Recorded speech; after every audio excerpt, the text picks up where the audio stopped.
한 주간 기업 최고 경영자들의 동향을 살펴보는 시간이죠. CEO 표현계입니다. 이번 주 주목을 받은 CEO는 누굴까요? 또 어떤 행보를 보였는지 성승환, 김주영 기자가 전해드립니다. 이번 주 CEO 풍향계 오너가 3, 4세이자 재벌집 첫째 아들 이야기로 시작합니다. 먼저 HD현대의 정기선 수석 부회장입니다. 최근 승진하면서 경영대권을 물려받기 위한 시험대에 올랐습니다. 정 수석 부회장은 정주영 현대그룹 창업주의 손자이자 정몽준 아산재단 이사장의 장남, 그러니까 오너가 3세인데요. 지난해 11월 부회장이 됐는데 딱 1년 만에 수석 부회장 자리에 올랐습니다. 1982년생 밀레니얼 세대인 정 수석 부회장은 2009년 현대중공업에 대리로 입사한 이후 조선 분야 기술 개발에 집중을 해왔습니다. 2016년 선박 정비나 개조 등을 전문으로 하는 HD 현대마린 솔루션을 출범시켰고요. STX 중공업을 인수하면서 소형부터 대형 선박 엔진의 친환경 엔진 기술까지 보유하게 됐습니다. 재계 안팎에서는 현재 전문 경영인인 권오갑 회장이 이끄는 HD 현대의 오너 경영 속도가 빨라질 것으로 보고 있는데요. 정 수석 부회장이 새로운 경영 성과를 보여주면서 성공적으로 세대 교체를 이뤄낼 수 있을지 주목해 보겠습니다. 다음 재벌집 첫째 아들, LX그룹의 구형모 사장입니다. 최근 연말 인사에서 부사장에서 사장으로 승진을 했는데요. 1987년생, 상당히 젊은 나이에 경영 전면에 나서게 됐습니다. LX그룹은 지난 2021년 LG그룹에서 계열 분리된 범LG가입니다. 부사장은 구본준 LX그룹 회장의 장남이자 구인회 창업회장의 증손자입니다. 정기선 수석부회장이 오너가 3세라면 부사장은 오너가 4세인 거죠. 부사장은 2022년 12월 LX홀딩스 전무에서 부사장으로 승진하면서 신생계열사 LXMDI의 초대 대표이사를 맡은 바 있습니다. LXMDI는 그룹 차원의 미래 준비를 위한 경영개발원 역할을 하는데요. 재계에서는 이미 2대 주주가 된 부사장의 그룹 내 위상은 물론 영향력도 대폭 확대될 걸로 보고 있습니다. 그룹 전반에 대한 이해를 다지고 경영 보폭을 넓혀나가면서 LX그룹의 승계 작업이 속도를 낼 수 있다는 관측이 나옵니다. 다음으로 저희가 주목한 CEO는 포스코의 장인화 회장입니다. 요즘 포스코 상황을 보면 말 그대로 사면 초과의 위기 상황을 맞았다고 할 수가 있습니다.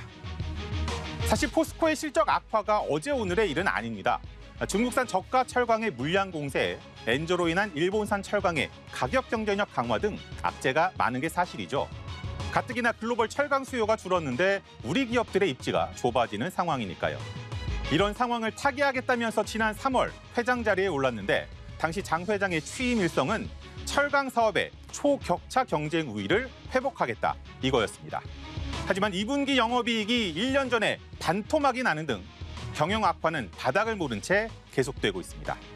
동일한 공장에서 2주 간격으로 벌어진 화재 사고도 있었죠.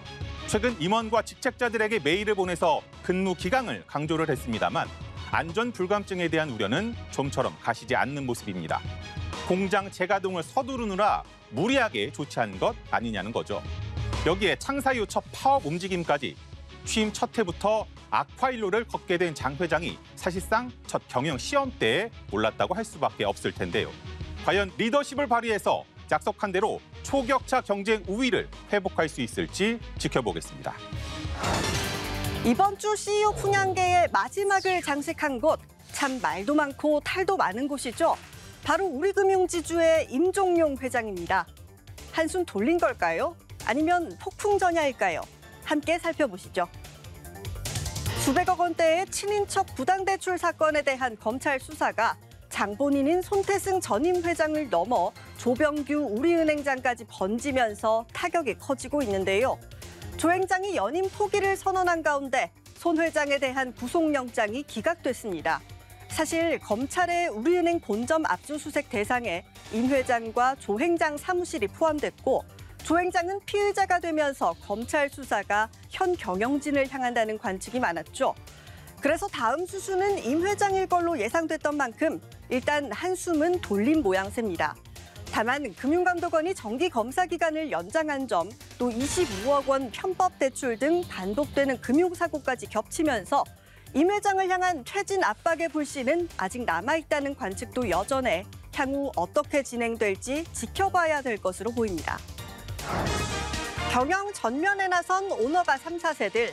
물론 일선에서 경험을 쌓으면서 경영 수업을 받아 세대 교체를 이룰 수도 있겠죠.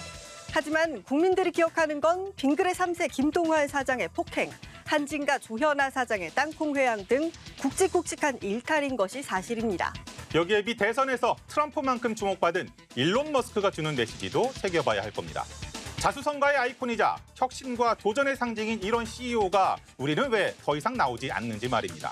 앞으로는 제2의 카카오, 넥슨 같은 기업들도 소개할 수 있기를 기대하면서 이번 주 CEO 풍향계 여기서 마칩니다.